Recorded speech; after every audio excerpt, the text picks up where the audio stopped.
Just another manic Monday. Good morning, happy peppy people. It is Monday, the 19th of October, and your I can statement today is I can read between the lines to learn more about the minor characters. Now, last week we talked about the protagonists, the major characters in a story, and we're going to build on that this week by looking at the minor characters who help sort of shape who the minor characters become often. We're going to review those characters. We're going to define minor characters. We're going to take a look at the module just a little bit today. You are going to choose a reading partner if you would like. You have the option at this point to either read a short story with another person or by yourself. It's entirely up to you. You're going to select a story and you're going to spend at least 30 minutes of this class period reading, which, by the way, counts for your 30 minutes of reading today. Isn't that wonderful? I'm excited. Are you excited? I know you are. So I'll be giving you that list. It is in the module. We'll take a quick look at it as well. The one thing I want to say about main characters is they are the obvious ones. We always know pretty much who the main characters are in the story. We can tell right away. And if you think about the story that we've been reading, that character is also the narrator. He's telling his story firsthand, first person. And we've learned a lot about him as a person. And then we learned a lot about some other people too. And that's what I want to look at in the minor characters. But continue to think about the main character's perspective, his viewpoint. How did he see things? How did he view his life? How did he view the compartments of his life? Sure, I like school, it's okay, but it's not my go to. It's not my thing. What I like is basketball. That's my future. That's my ticket out. So he's hanging his hopes and dreams on that star of being a big basketball player. And we learned a lot about his home life. We know his family situation. We kind of get that he and his dad don't communicate very well. But on some level, dad does care. Dad is willing to do what he asks to help him improve his game. But he's very harsh about it. He's very stern. And maybe that's just the way, a lot of dads feel they need to be. And at times, maybe they do. Every situation is unique. So that relationship with his father might be coloring his perspective as well. But today we're going to look at some other perspectives and other characters and see what we can find out. So we're going to look at IC1, Investigating Characterization 1. The learn about it, think about it, practice it, and the evidence of learning. And that's what we did last week. We talked about all of those things. We're going to look at the module today. Also, IC2, we're going to combine them. Learn about it and evidence of learning. So due this week are the IC1 and IC2 evidence of learning activities. And you'll have a teacher assigned iReady lesson on Wednesday. And we'll see what else I can add to it during the week. So today, I want to remind you that we should not only consider what shapes the main character's perspectives. Since we seldom see the inner thoughts or of the minor characters, we need to look for details that expose that. They're embedded in the dialogue or the actions, what they say, what they do. And we're going to do that by taking a look back at the story we started last week. It's got some really amazing minor characterization development in it, and I hope that you picked up on it last week. If not, you certainly will today. So we're going to look at a certain part again. Think for a bit about the last part of the chapter that we started about how to transform an everyday, ordinary hoop court into a place of higher learning and you at the podium. When we look at that last part, we see a minor character and we see his perspective a little bit. And how does that character see the world?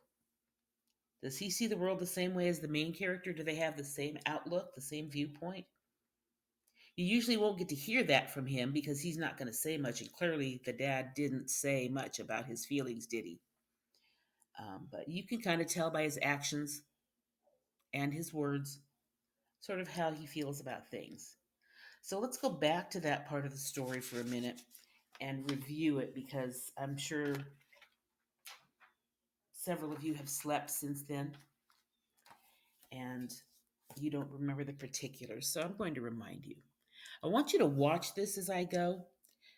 It's a little bit tricky, so pay close attention because I can't hear what the father is thinking or feeling, but I can watch his actions and listen to what he says. Like just things that he does, and I've bulleted them off to the side for you there. Let me read through this real quickly for you. After the cop explains the situation, your pop will put on an uncomfortable smile and vouch for you. Remember that he's just picked the boy up from sleeping in the VW. He'll say you're a good kid and you're just down here to play some ball at a gym in Balboa Park. He'll shake hands with the cop enthusiastically, thanking him for his service and apologizing for any trouble that you may have caused. Soon as the cop leaves, though, your pops will transform back into himself. Don't worry about that, power happy pendejo, he says, rubbing your shoulders. You didn't do nothing wrong. I was just sleeping. Mexicans are allowed to sleep too. He'll look you straight in the eyes, nodding. And in this moment, you'll feel closer to your old man than ever before. So, what did we see here? This man who's really kind of stern and not friendly, not social with his son, and talks to him in an almost intimidating or threatening tone. You'd better have your butt here. You'd better have your butt. Seems like that's all he ever says. You'd better have your butt.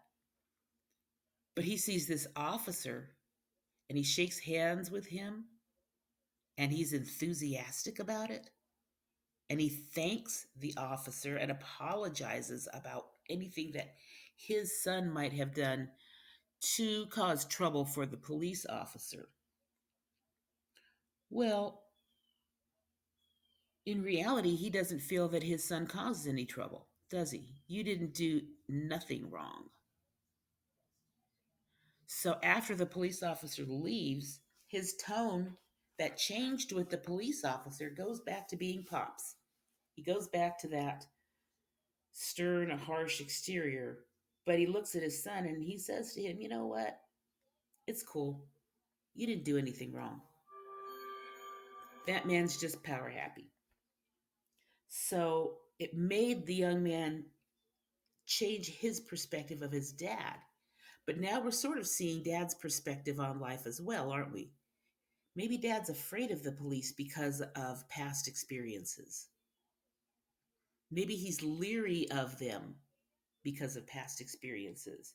And maybe, just maybe, those past experiences have shaped his perspective and he's trying to help keep his son from having a similar experience.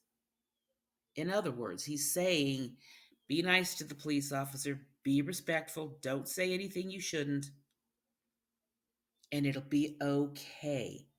But know that you didn't do anything wrong. And the son gets that. He hears that. He hears it just from those lines. Don't worry about that, power happy pendejo. You didn't do nothing wrong.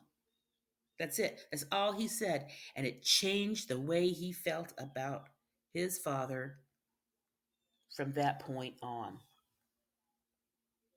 So that's the way I want you to look at your stories and pay close attention to those minor characters. Those minor characters are important because now that little action of the dad has changed the perspective of the son. Two short lines changed everything. This story just changed directions for you. So now he's seeing things just a little bit differently. So I want you to be able to do the same thing in the stories that you choose today. So as you're looking for a story, I want you to find one that maybe you can connect with. Maybe you find something in common in it. Maybe you find something you're curious about, some sort of a connection. And remember, Earlier on, we told you expect to be surprised. If you go into it expecting to be bored, you are going to be bored. But these are some great stories, people. They really are good. Give them an opportunity. So today you'll select that short story, and you may work with a partner or alone. It's up to you. If there's someone in this group that you know that you want to read with, you are more than welcome to do this as a partner activity. You will need to create your own Google Meet room for that. So that just the two of you are in there. And each of you will turn in your own work. So even though you're working with a partner, each of you will turn in your own assignments. So choose the story and read the story and complete the evidence of learning for IC1 and IC2. Do them in Google Docs and submit them in Canvas. Remember what I said. I am only accepting work that is turned in through Canvas. Sharing it, emailing it is a 0. Hear that again. I am only accepting work that is turned in through Canvas. Sharing it or emailing it is a 0. These two pieces of evidence will be due at the end of the day, Wednesday, the 21st of October. The end of the day meaning midnight. So you have plenty of time to do this. Now, waste no time, choose your story, and read for the rest of the class. Finish it later if you need to, because it counts as your 30 to 40 minutes of reading today. Remember to look at those modules that I showed you earlier. I just highlighted them for you. I did not go through them in the video, but they are very important to go through. There are some anchor charts in there. Also, actually, I want to go back just a minute because you might not pay too close attention to this. So in IC1, we had to learn about it, to think about it, to practice it, and the evidence of learning. There's a lot there to unpack. Maybe I should go through them again for you. I'll be nice. This is going to run a little bit long, and I do apologize, but I will be nice and do this for you.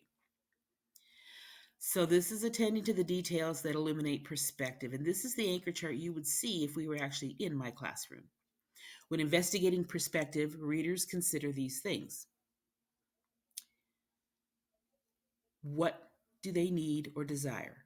And what barriers or conflicts get in their way? So in other words, what's their goal? What's their end game? And what's keeping them from achieving it? This is the main character perspective, okay? This is important to pay close attention to. These two questions need to be answered.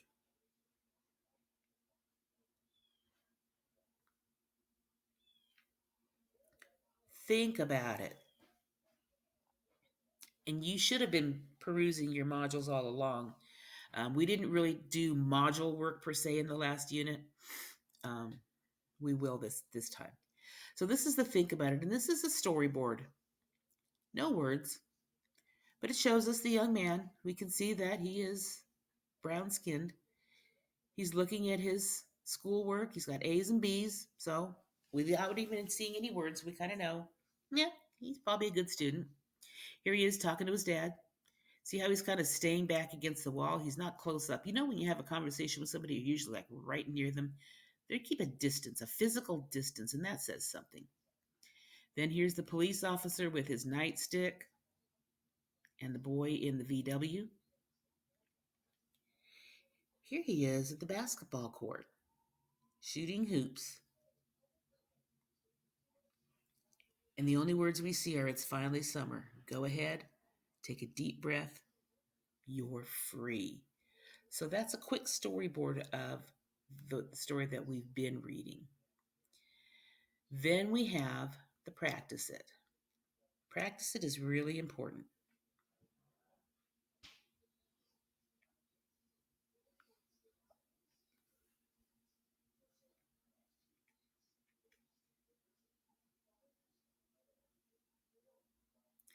So this says that Matt De La Pena is a master of layering the details to help you better understand the perspective of characters.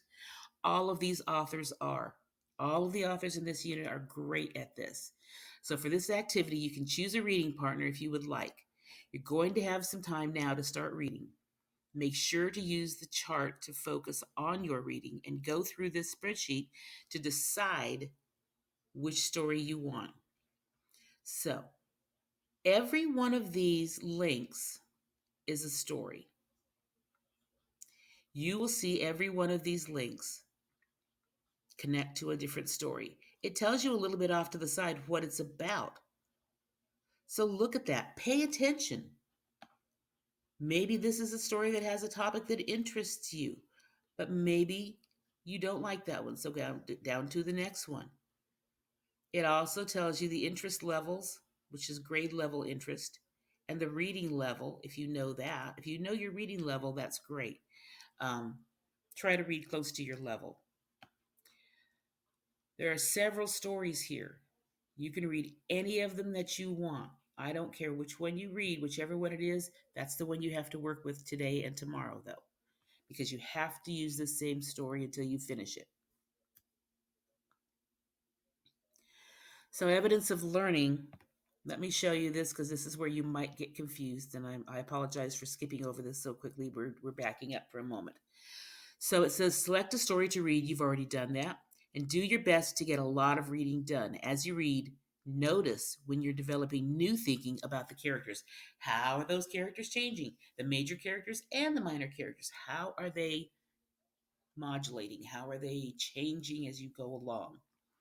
So make sure that you do this. And it says here you can mark up your text and jot notes in your notebook. Either one is fine. I don't care. But you're going to be sharing this with your partner more than likely tomorrow if you guys read today. Tomorrow, you're going to read with your partner and talk about what you read today. Your notes for this are going to go on a Google Doc. So create your own Google Doc. Do not share it or email it. You're going to call it your name, IC2 Evidence of Learning. Your name, IC2 Evidence of Learning. And you are going to think about their dialogue, the way they're talking. Think about their actions and think about their behaviors. So, what do you learn about the characters? What do you learn about the characters? Not just what you read, but what you learn. So, you're going to do this for both your main characters and your minor characters. The one we just looked at was IC2. You have one for IC1 as well. You're going to do the same thing for each. Each one is a separate Google Doc. It's a separate assignment and it's a separate upload. So make sure that you keep them separate. And if you are working with a partner, you can discuss it. You can share your ideas, but you each need to write your own responses. Now, if you know a way to write on the document that is in the module, go ahead. I haven't figured it out. I tried last night. Supposedly you should be able to add a text box to it, and I struggled with it last night. If you can do that, you can just upload that. If not, then you need to create a Google Doc. Your call. There's a learn about it in IC2, and the learn about it in IC2 is